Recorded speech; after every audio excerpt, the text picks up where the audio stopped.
Welcome to Roots and Wings, the podcast from the Fox Hill School, where we share ideas and conversations to help your children grow strong and soar high. I'm Melanie Little, director of the Fox Hill School.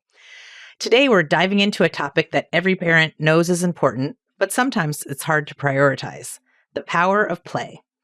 Play isn't just fun, it's how children explore the world, learn new skills, build confidence, and form meaningful connections. It helps them process emotions, develop creativity, and even strengthen problem-solving skills. Joining me is Tere Bowen-Irish, who is an occupational therapist, author, and speaker who has spent years helping parents and educators understand the role of play in children's growth. She has also worked with us in the past at the Fox Hill School, so I thought it would be a great opportunity to have her come talk on our podcast. We'll be talking about why play is essential, how to create playful opportunities at home, and how parents can embrace the joy and learning that happens through play. Hi, Tere. Hello. Thanks for having me. Yes, thank you so much for coming. So you have spent so much of your career helping teachers and families understand the importance of movement and play. What first drew you to this work? Well, when I was starting as a young therapist, you kind of graduate from OT as the jack of all trades, master of none. But when I got involved in school system delivery, I started seeing how important it was to connect with kids that may have challenges, either socially or motor-wise, or even the idea of understanding the academics. So I got into, as occupational therapy looks at the occupations of students' lives. So I really enjoyed watching these small successes emerge from times of treatment and analyzing their actions and their needs, and then delivering the therapy that way. And now it's expounded over the years, where I believe in all abilities for all children. It's not just special needs. And our kids of the 21st century especially need more time to be kids. Agreed. That's how I feel. Yeah, absolutely. I see that every day. There's really a strain to just be a kid, as they say. There's a person, I wrote down the name because I wanted to be sure. Her name is Dr. Alex Gopnik. And she said, the longer, and someone from the animal kingdom is the way she put it, has the ability to be immature, the more flexible and sophisticated they are as an adult. Oh, that's so interesting. Yes, I really, really liked it. And she explained that it allows for flexibility. It allows for letting the kid be in the moment and be themselves. So when you think about, let's say, playing a game, how many of us are kind of destined to, let's look at the box and see the directions. Now what I do is I just take the stuff out and I'll give an open-ended question. What do you think we're going to do with this? And so often kids will look at you and go, well, you need to tell me. Well, no. We can look at the pictures on the box. What clues are we getting? So It actually is the setup. So if you view the playtime in a container, so how do you open that container? And when we know that attention only comes when there's relevance. So if it's something interesting, they're going to want to do it. If it's not so interesting, then you've lost that attention from their deep emotional limbic system in their brain. Wow. And I've noticed this being a grandmother. My granddaughter has this friend named Charlie, and anything in the toy box, and this is gender related, he goes after that has trucks and puzzles and put stuff together. And she is much more at ease in creating and developing and taking care of babies and pretend animals and stuffies. And so he goes for what's there. And so I think a myriad of things to offer in play is so important to dance with your own child in those ways. You just never know. Yeah, that's so interesting. That kind of leads into my next question. Okay. We know that play looks like fun, but what's really happening in the child's brain and body when they play? Okay. Um, it does look like fun, and it It is does. fun. And it is And fun. that's the part that's so interesting, is because it's not a set up organized activity. It pretty much is purposeless. It can go any way. If it's teacher directed, it's different than if it's child directed. And so when we look at what it's doing, it can create the better language skills because they're having to figure out how to do these things and Mhm. negotiate within themselves. And did you know self talk starts to come right before age 5? And so Oh, when they're talking to themselves as well, yeah. they're learning how to negotiate that play. So it might be with the kitchen set, it might be playing in the sand sensory Yeah. table. So they're going to figure out how things work. Now, the other thing that's interesting about this is that it's voluntary. No one's making them do it. It also improves concentration and focus. It builds memory. And many parents will say, well, he wants to play the same thing every day. I'm going to get rid of that toy. It's ridiculous. And that really is not the thing to do. You let them play and play the same thing over and over. It's working memory. They're building it more, making it a little more different. So Okay. open-ended toys like Playmobil and blocks and Mhm. Legos, all those have really no container that they have to be in. They can expand into pretty much anything. And that allows the child to expand and fantasize themselves. It's quite interesting. And all Very that interesting. time, the research is showing the prefrontal cortex, which is executive function, that's what it's responsible for, is Mhm. starting to develop via play.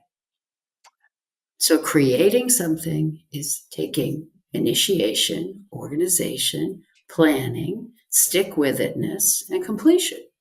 That's what they'll do in third grade when they have to do a paper or a report. That's great.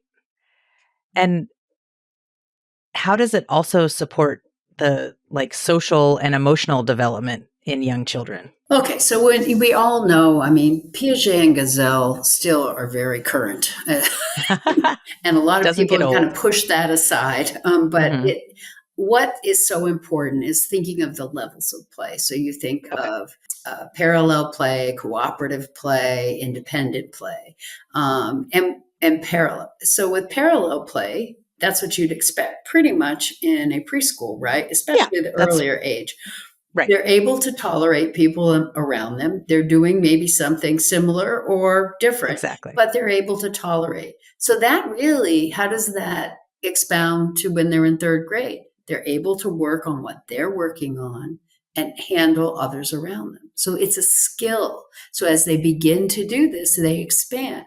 Now, cooperative play has to be kind of teacher driven in a preschool situation because the child is really more centered on themselves developmentally. It's typically normal to be Yeah. that centered.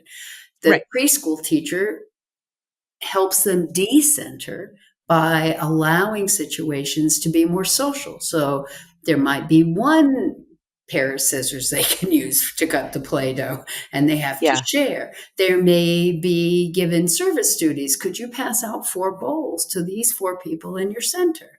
And so that's more set up to the idea of cooperation and going along to get along.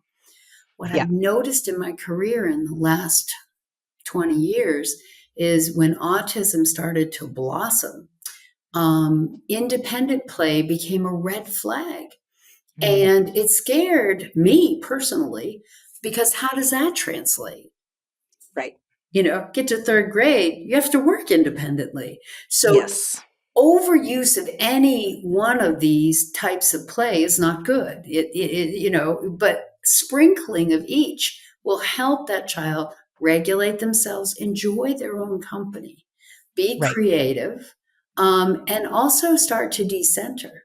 in a way that allows them to watch. They love to kid watch. So maybe at a center, you might have your child just watching what other kids are doing.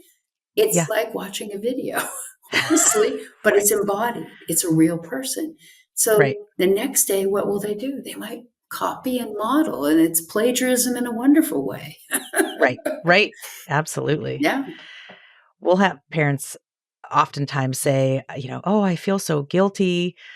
I couldn't play with them. I had to be on a work call or I had to do something. And, they had to play by themselves. And I kind of, it makes me want to say that's so fantastic. Like Yes. they should be able, that's great. Like Yes. be on your work call and they can give them a pot and a pan and Yeah. some balls and see what happens. Yeah. It might. I mean, even something like I'm a big proponent of chores in a playful way for this age group. Why? Mm, Because chores also build frontal lobe ah, development. But again, there goes that container. They have a beginning, middle, and end, and they get finished. So maybe matching colors of socks, yeah, teaching there them we to go. roll socks and flipping them over. That's a great motor activity for two Yeah. hands. Throwing those socks in the laundry basket. Are you 10 feet away or are you 2 feet away?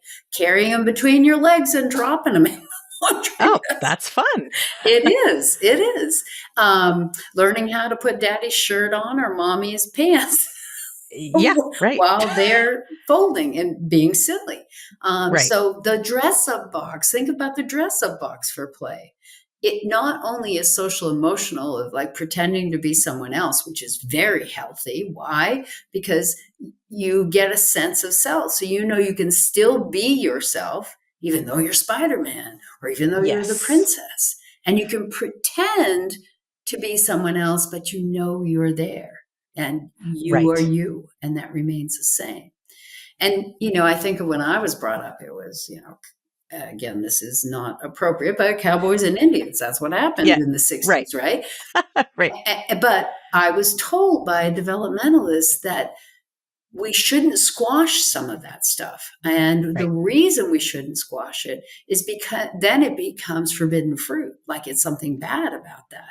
And Yes. so the pretend gets left behind and the child can be confused. So allowing them to have a little bit of aggression as a character, that they're Yeah. used to on a TV program or whatever, or being grumpy and pretending to be mean and grumpy, all Right. that is good Yeah. because it allows them to know they still exist, but they can take on a lot of fantasy roles and different roles.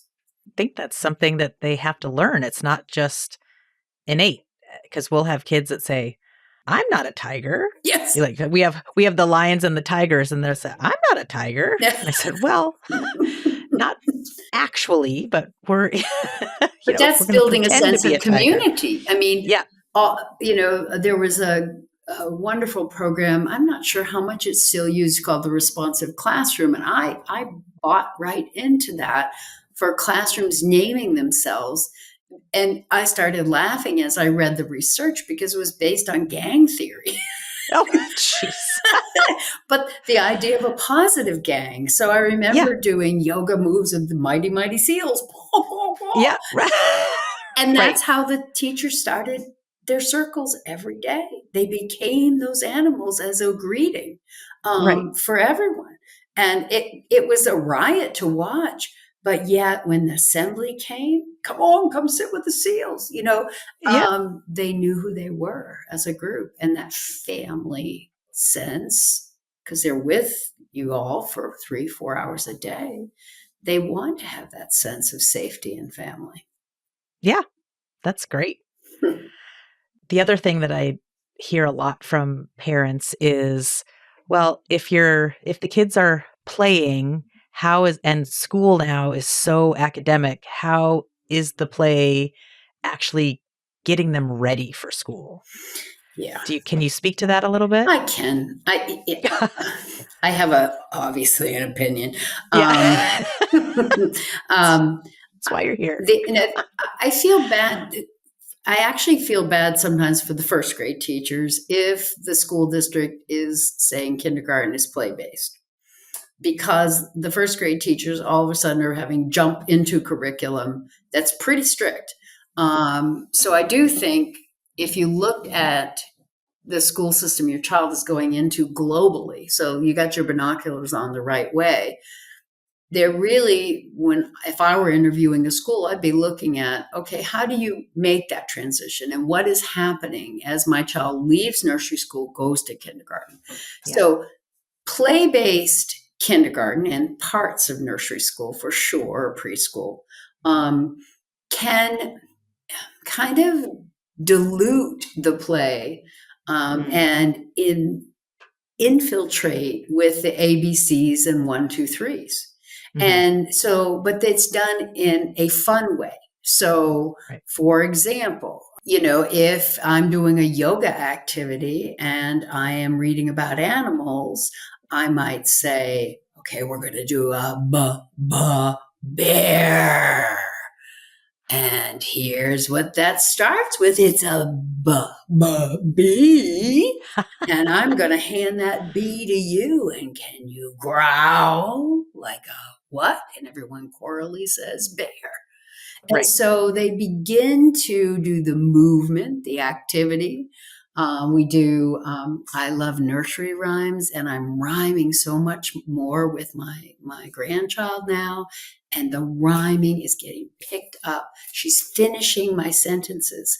And so, she's only 2. And only 2.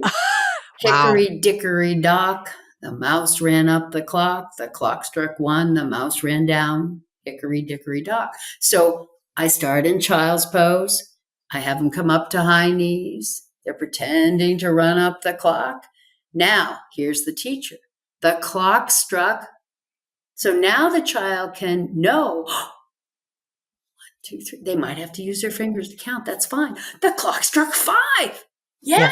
And then the teacher can hold up the number 5 if they want. So what we were finding in doing this in a kindergarten and a preschool, another one I worked at, is kids were going out on the playground and acting out all these nursery rhymes. So that pattern of learning and adding, jumping over the Jack be nimble, Jack be quick. I was going to say that's our favorite one. That bridges. And they had to be on a balance beam. But the chanting, the choral learning, the choral part to me really helps with those kids that might have challenges with language because they're hearing it coming in. They might be silent themselves, but after a lot of repetition, they'll start chanting themselves. Yeah. And they feel very proud of knowing those things. I taught my 2-year-old grandchild, I scream, you scream, we all scream for ice cream. There we go. Get her started early.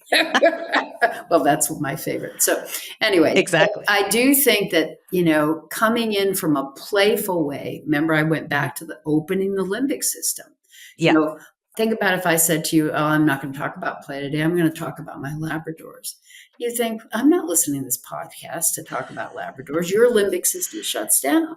So if we say, we're going to do that, we're going to learn the ABCs today. You may have kids go, what the heck is that? Yeah, exactly. And so if you can have that in your head, I'm going to expose them, but it doesn't have to be to the extent of skill and drill. One activity that's playful that I do when I am in one of those classes is I pre-make paper airplanes. I put dots, different colored dots all over the floor. And then I have them be on a mat and they have to fly their airplane. And I call them Captain Adam is going to fly his airplane to the blue airport. So he has to search around the room, fly that plane, then go pick it up and get in line again. Do you think he wants to do it? Absolutely. 100%. And he will cutting be people in line to do it again. Yeah, and learning his colors. So think about yourselves. Do you play? And if you don't, you should be, honestly, because it's timeless. And have you ever done an activity where you go, whoa, 2 hours just went by. How did that happen? Yeah, Exactly. And Exactly. if we're That's good, preschool. if we're good models for our kids, they'll Yeah. see that mom and dad have times where they just let down and do something that they love.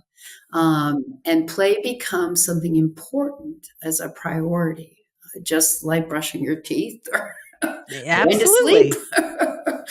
Absolutely. Oh my goodness. Well, honestly, I think I could talk to you all the afternoon, but Oh, um, I hope this helped. oh my gosh, it's fantastic. I thank you so much for sharing your insights on the power of play. It's such a beautiful reminder that play isn't just like a break from learning, that it is learning. And it's how children can grow emotionally and socially and cognitively. Um, so it's a great reminder, and I hope everybody takes that to heart and puts a little extra play in their day. And don't be afraid to let your child lead you. So throw out Right. the blocks, sit on the floor, and say, what are we going to do today? And Sounds don't great. worry about the instructions. And, Right. if they take the puzzle pieces and start flying them or drawing them around or clapping them together, you imitate them. Because if you're there is a program called DIR Floor Time that is a way of relating to kids. It's you have to be certified and whatever, but some of their concepts are wonderful, and just follow the kids' lead, and the play will expand because even their noises. So if they're going blah blah blah, blah you can go blah blah blah, Blah, blah, blah. and they'll think that's amazing because you're actually imitating them. They get to be the leader. Yeah, That always absolutely. makes them feel confident. Absolutely. Well, thank Well, you again. oh, yes. Thank you so much. And to our listeners, we hope this conversation inspires you to create more playful moments at home, to join in the fun, and to see how these moments can help your child learn and connect and thrive. I also have a Facebook professional page called All the Possibilities When You Wish Upon a Child. So I put different things in there. It could be something from crafts to research, but I just find that's the best way for people to find me. Oh, wonderful. We'll put that in the show notes so you can find that here. And you can listen to more episodes of Roots and Wings on Spotify, Apple Podcast, or YouTube. And don't forget to subscribe so you never miss an episode. So, Teri, thank you so much for joining us. And like I said, I have many more things to ask you. Hopefully, you'll join us again sometime. I would love to. Thank you. But in the meantime, thank you for joining us on Roots and Wings, and we will see you next time. Take care. Thank you. Bye. Bye-bye.